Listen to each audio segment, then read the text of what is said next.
up? This is Royce 5'9" representing Rock City. Right now you checking out MVRemix. Holla back. www.mvremix.com. Yo, what's up? How goes it, man? What's going on? Alright, so let's see. How have you been able to maintain and focus throughout all the delays, setbacks, etc. throughout your career? You know what? I try to keep my mind off of them and just keep my mind on doing the music. Uh-huh.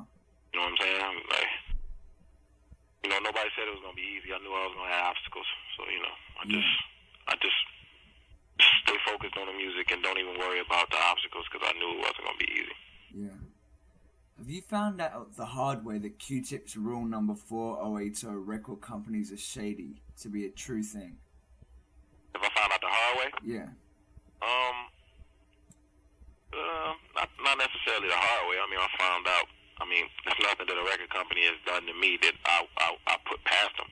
Mm-hmm. You know, I went into it thinking they were actually shadier than they were, but it's a business. You know, Yeah. You got this big company that give you all this money, and they give you all this money to do music. And I mean, if you can't come up with a hit record or what they think is a hit record, then you know, of course they're not gonna put it out. It's like it's their investment. You know what I'm saying? It's kind of shady to me that when you don't come with what they think you're supposed to come with, or if they mess up your record, say they go late with your video, or they take it to radio late because nobody there has an ear. I mean, that's not even shady. That's just people not knowing what they're doing. You know what I mean? So it's just like dealing with a label is always gonna be a headache, no matter where you go. Are you tired of the Eminem comparisons? Am I tired of them? Yeah. Nah, I wouldn't say I'm tired of the comparisons. I mean, we can be compared all day. Okay. You know what I'm saying? I don't mind being compared to him because I think he's like one of the illest. So that's actually like a compliment. Do you feel that you kind of take a background shadow to him though in those comparisons? So like, yeah, well, is Royce as good, or do you feel it's fairly equal, or what? I hear opinions going either way. Like on the internet, there's a lot of people that feel like I'm better. There's a lot of people that feel like he's better. A lot of people that feel like we the same. And you know, nah. I mean, my personal feeling, I think I learned a lot from him. Mm-hmm. I feel like just off of what he accomplished and what he's doing right now, it's definitely something I'm trying to catch up to.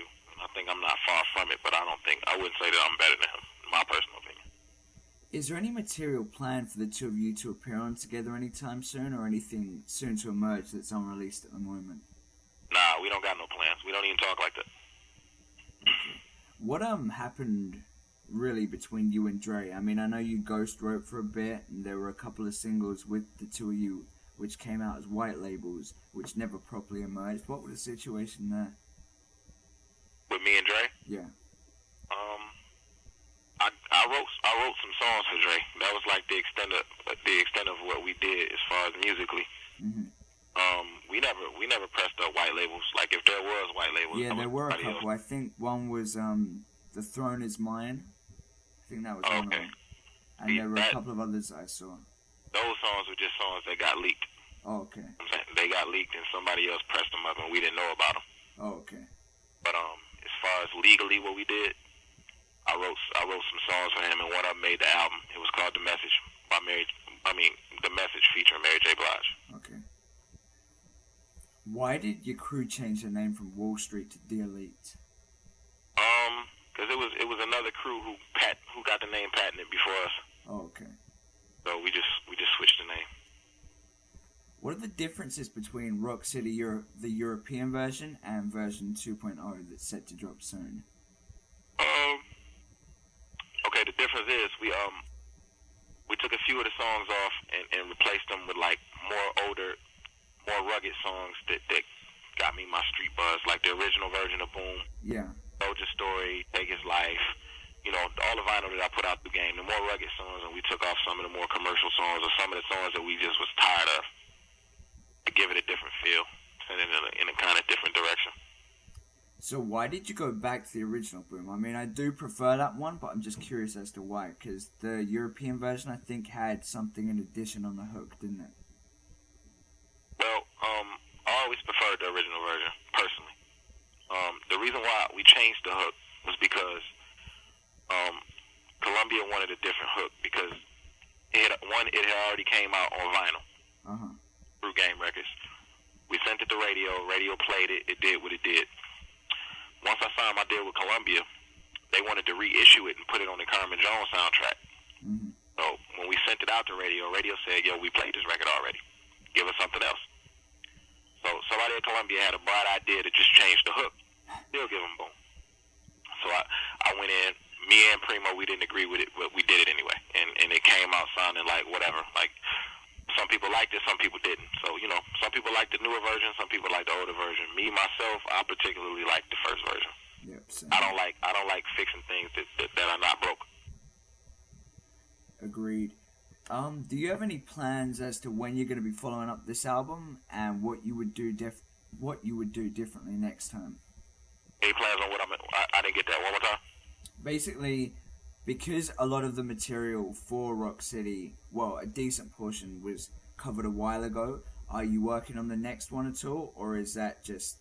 Yeah, I got like 20 songs done right now for the next album after that. And it's like we working real hard to just keep it under wraps, not let nobody hear them, not let them get leaked out.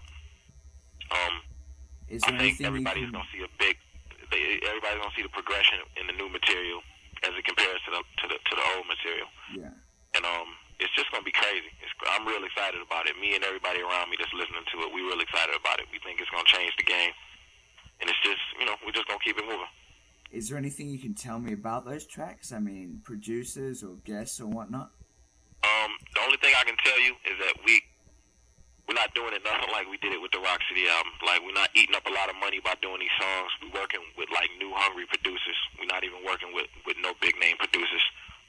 We're really just going for that underground feel that really got me where I am. I feel like I strayed away from that just a little bit. You know, so we're just going to try and balance it out and do more underground records. The records that I feel most comfortable doing, I'm just going to do. Sounds good. Have you had a chance to play Grand Theft Auto Vice City, and were you a fan of the old Grand Theft Auto 3? Yeah, I was definitely a fan of the last one. I didn't get a chance to play the new one yet. I think did it come out on the 29th? Yeah, it did. Okay, yeah. Like Detroit, I don't know about other markets, but in Detroit, it's like those kids, they like camp out in front of the store and they get them all before I can get to the store. So I haven't had a chance to play it yet, but I'm looking forward to it. I know it's gonna be crazy. In your opinion, is a freestyle if it's written? Is a freestyle if it's written? Yep. It depends on how it's done. I think now the way that the MCs are now, a lot of things that they say are written, or if it's not written, it's like preconceived thoughts or something that they thought of maybe last week, and they just keep in their arsenal and they wait to say it. And you can always tell when it's coming because the line before the punchline is always something off the top of the head, but the punchline is always something that they had already. Yeah. So I would say, yeah, it's freestyle. You know, I mean, as long as they don't just run it down written all the way from top to bottom, you know. Because hip-hop is now such a huge industry as well as culture and musical genre, do you think the size has helped or hindered the quality of its content? The size of hip-hop? Yeah. With everything I think it helps the quality the bigger that it gets, because it becomes more diverse. Like the more sounds that people bring to the table. Like Nelly just recently brought a new sound to the table when everybody thought it was no other direction that rap can go, which exploded. And now you got people rhyming like Nelly. So now that's like a whole another classification of hip hop. So I think it helps the quality because it's real lucrative. Like what he's doing is selling like more than anybody. Yeah. So I think it helps. But as far as like the quality, as far as what people want to hear, that all varies. Like that all matters with like people's opinions. You know, like you might not like that Nelly sound, and somebody else might like it. Somebody else might say, yeah, it helps, and a lot of people might say it don't. My personal opinion, I think it helps the quality because I like all those different kinds of hip hop.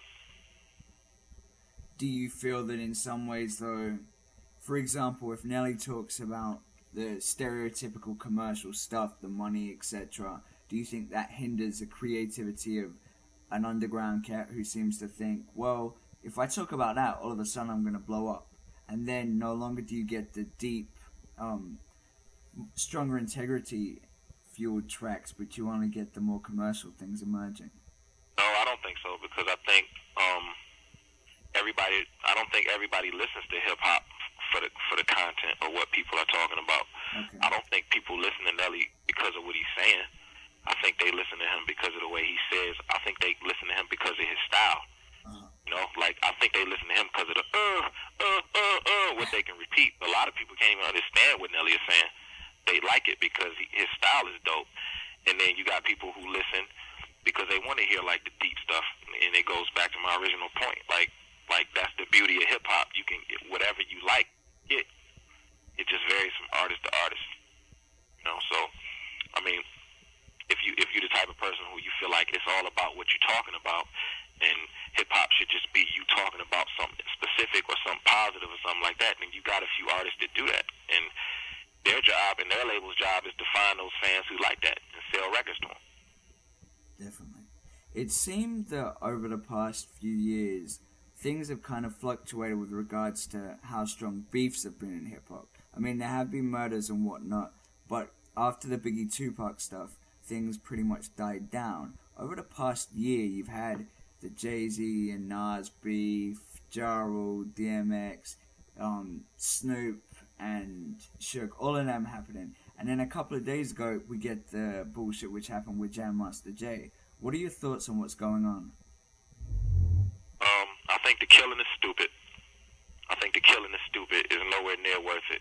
Like, this is not what music. This is not what music is about. Like, you know what I'm saying? It's just like, it's only rap. It's not going on in no other genre. You know what I'm saying? But as far as people just battling, that can be entertaining as long as it's not taken too far.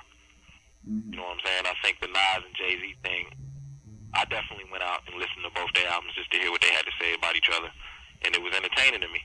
You know what I'm saying? Just like the Pac and Biggie thing was entertaining to me. I had opinions about that, but you know, once the killing started, it turned everybody off. You know what I'm saying? Definitely. Once people start getting killed, then it's like, oh man, now y'all taking it too far. So I think it's stupid when it's taken too far. But I think as long as everybody can keep that balance and stay peaceful and just say rhymes about each other, which people do in battles at open mics all the time, I think it's cool. I think that's the essence of hip hop. But when it's taken to the streets, I think it's too far. Yeah. What was or is your reaction to what happened to Jam Master Jay a couple of days ago? Everybody else's reaction, man. It's like another blow to hip hop. It's just another lesson for everybody to learn, and people still don't get it. You know what I'm saying? And it's like people they doing all the specials on TV on all the channels, and it's just becoming redundant, man. It's just looking stupid. It's making us look stupid. Yep. You know? Making us look like it's somebody in their corporate office right now laying back laughing at all of us. Like, they started this genre of music, and now it's gotten so big to where it's not going nowhere now. When we thought it was going to go somewhere, now they're killing each other. Yeah, it's fucked up. What do we have to look forward to from you, aside from evidently the album? Collaborations, guest spots, that sort of thing? No guest spots in the immediate future. Just right now, my crew D Elite, we all just focused on my album. Okay. Basically getting my foot through the door. I think they all appreciate like my loyalty to them. They know what's in my future. My plan is just whatever involves the progression of me and my family, whether it be a Trey Little album, a Cha Cha album, a D Elite album, whatever. We just gonna sky's the limit once my foot is in the door. Yeah, makes sense. And I'm not going outside my camp for nothing. Just gonna focus on my people. Cool. Do you have any last comments you'd like to put to your fans or potential fans that are gonna read this? Please buy the album. It's called Rock City Version 2.0. It's through Koch/AIM Records, November 26th. It's gonna be crazy. It's a different version from the overseas version. You know what I'm saying? Mm-hmm. But it's definitely worth copping. Perfect. To get that different feel.